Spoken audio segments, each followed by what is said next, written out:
nós precisamos empreender uma luta política pela extinção do Supremo Tribunal Federal e a criação de um Tribunal Constitucional.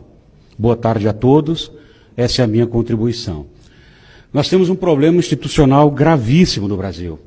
Nós temos um cancro, uma doença congênita chamada STF. E que ela se agrava não só pelo caráter congênito da sua criação dentro da nossa Constituição, mas também pelas circunstâncias, que eu me permito falar agora. Nós temos péssimos brasileiros sentados naquelas cadeiras. Covardes, mentirosos, homens sem deontologia, sem critérios morais ou princípios de homens públicos, porque não respeitam a democracia, não respeitam as eleições, não sabem seu lugar, não sabem seu papel. Recentemente, alguns anos atrás, recebemos um juiz da Suprema Corte, do Tribunal Constitucional Alemão, e a RBS queria entrevistá-lo, não tenho bem certeza se era a RBS, mas a TV queria entrevistá-lo, e ele disse, não posso, eu não sei o que os meus colegas pensariam. Eu me expondo, dando entrevista. Então vejam a importância da criação de um Tribunal Constitucional. Nós temos um preso político no Brasil chamado Roberto Jefferson. Sem culpa, sem crime, sem processo. Eu me dei o trabalho de ler aquela peça de 38 páginas, cheia de falácias, de mentiras, que o mais fraco estagiário teria vergonha de assinar. E foi assinada por um ministro do Supremo. Com neologismos perigosíssimos. 3 deles. Fake news, manifestações anticonstitucionais e manifestações democráticas. Fake news, quem leu George Orwell sabe do que se trata. É o Ministério da Verdade.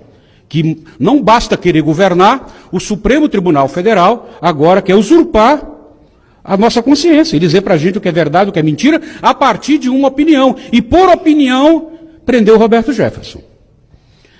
Segundo, também igualmente perigoso esse neologismo, que é o conceito de manifestações anticonstitucionais. É uma das maiores falácias jurídicas e políticas que esse Supremo criou.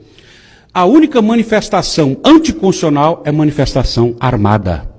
O cidadão ele tem direito de dizer que odeia a democracia, se ele quiser dizer.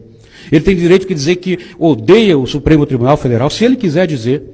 Ele tem o direito de dizer o que ele quiser.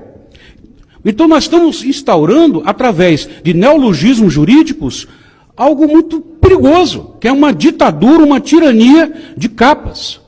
Um outro, manifestações anticonstitucionais, que a Constituição proíbe. Então a mídia repete esse absurdo, sem saber que está se abraçando ao carrasco, sem saber que está beijando o algoz. Porque isso não vale só para os conservadores, não. Esse controle da opinião depois vai para a grande mídia. Então eles ficam dizendo, manifestantes pediam a volta dos militares, o que é anticonstitucional. Não é anticonstitucional. Manifestante pode pedir o que ele quiser. Anticonstitucional é pegar em armas e tentar implantar aquilo que ele está dizendo. Então são falácias gravíssimas.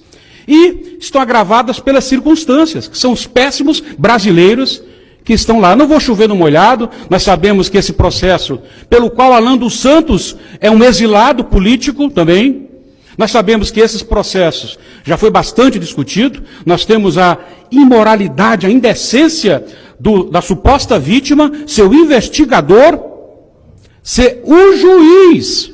E mais, no caso do Roberto Jefferson especificamente, ele tem uma ação, para quem não sabe, uma execução forçada de uma ação que ele ganhou contra o Roberto Jefferson de quase 100 mil reais. Ou seja, em qualquer país decente do mundo, um juiz desse ia se declarar impedido, porque ele está prendendo o devedor dele, no qual ele entrou na execução forçada. Mas o nosso Supremo não tem pudores. Esses são os motivos circunstanciais, mas tem os motivos institucionais. O nosso Supremo não é uma corte constitucional, ele é uma Suprema Corte. E tem uma diferença crucial entre as duas coisas. A ideia de Tribunal Constitucional foi criada pela Constituição Alemã de 1949. Tribunal Constitucional não faz parte do Poder Judiciário. Não pode.